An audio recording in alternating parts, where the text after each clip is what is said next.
Hi, welcome to the Nunu's Kitchen. இன்னைக்கு என்ன பார்க்க போறோம்னா ஒன்று ஸ்நாக்ஸ் ரெசிபி பார்க்க போகிறோம். உங்களா ஹெல்த்தியான ரெசிபி எப்படி செய்யுதுன்னு பார்க்கலாம். உருளைக்கிழங்க வேக வச்சு தோலை ஒழிச்சு எடுத்துக்கோங்க.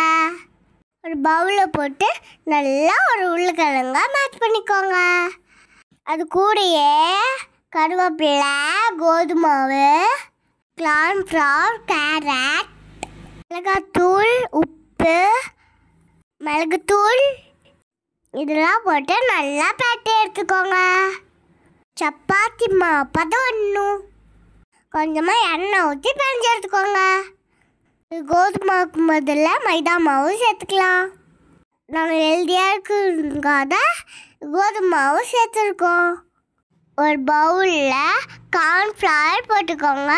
ஒரு தண்ணி கொஞ்சமாக ஊற்றி கலக்கிக்கோங்க. இன்னொன்று பவுலில் பிரெட் க்ரம்ஸ் எடுத்துக்கோங்க. பிணைஞ்சு வச்ச மாவை என்ன ஷேப் வேணுமோ ஊற்றிக்கோங்க. நாங்கள் நீட்டமாக ஊற்றிருக்கோம். கையில் எண்ணெய் தடவி ஊற்றிக்கோங்க. உருட்டின மாவை கார்ன்ஃப்ளவர் போட்டு எடுங்க. அப்படியே எடுத்து பிரெட் க்ரம்ஸில் போட்டு அப்படியே ஒரு பட்டு பட்டிக்கோங்க. இப்போ அதை எடுத்து எண்ணெயில் போட்டு எடுத்துக்கலாம். இன்னும் இப்படி பண்ணி எடுத்துக்கோங்க. எண்ணெயில் போட்டு பொரிச்சு எடுத்துக்கோங்க. நல்லா மொறுன்னு கிறிஸ்பியாக வந்தது மேலே. அடுத்தது சீஸ் வச்சு போடலாம். ஒரு பீஸ் பிரெட் எடுத்துக்கோங்க. அதுக்கு மேலே சீஸ் வச்சுக்கோங்க. பிணைஞ்சு வச்ச மாவையே எடுத்து வச்சுக்கோங்க. இந்த கார்ன்ஃப்ளவர் முக்கி ஊற்றிக்கோங்க. சீஸ் வெளியில் வராத மாதிரி நல்லா ஊற்றிக்கோங்க. பிரெட் க்ரம்ஸில் போட்டு ஊற்றி எடுத்துக்கோங்க. நல்லா வெளியில் வராத மாதிரி நல்லா ஊற்றிக்கோங்க. உருட்டிட்டு எண்ணெயில் போட்டு எடுங்க. நல்லா பிடிச்சிடுங்க. இதே மாதிரி வேணும்னா எல்லாத்தையும் போட்டு எடுத்துக்கோங்க. அவ்வளோதான், டேஸ்டியான உருளைக்கிழங்கு ஸ்நாக்ஸ் ரெடி.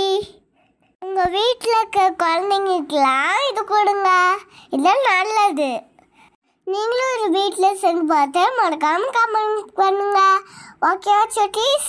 இது எடுத்து டொமேட்டோ சாஸில் தொட்டு சாப்பிட்டா சும்மா அப்படி இருக்கும். எப்படி இருக்கும்? சும்மா அப்படி இருக்கும். சீஸ் வச்சே பாருங்க, டம்ம டேஸ்ட்டாக இருந்தது. வாங்க சாப்பிடலாம். டாட்டா பாய். லைக் பண்ணுங்க, கமெண்ட் பண்ணுங்க, மறக்காம சாப்பிட பண்ணுங்க. பாய் சுட்டீஸ். தேங்க்ஸ் ஃபார் வாட்சிங்.